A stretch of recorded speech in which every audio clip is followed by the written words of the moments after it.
اليوم عندنا كباب لحم مفروم وليا ربع، خلينا ربع، وهذا اللحم كيلو ونص. طبعا شفتوا حقينا بصل، راسين بصل وربع ليا فرمناه، وهسه بعد ما فرمناه ايش راح نسوي؟ راح نحط الملح. بسم الله الرحمن الرحيم.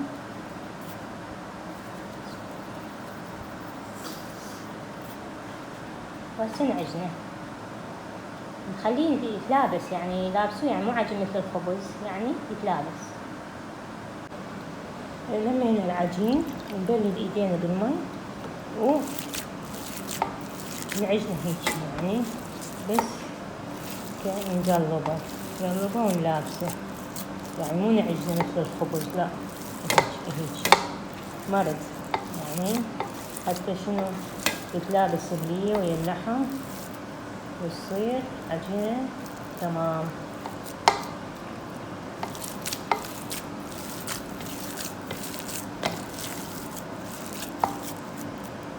نبلل ايدينا ونعجن.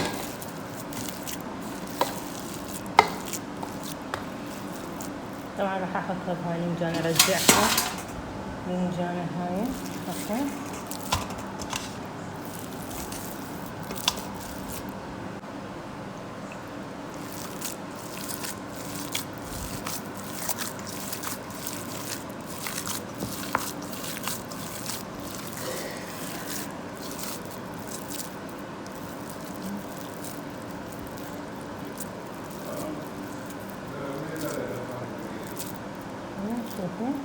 شوفوا بنات، تمام.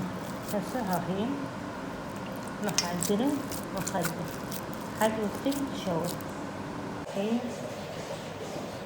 شيشنا الكباب ما شاء الله 26 شيش، تمام ان شاء الله.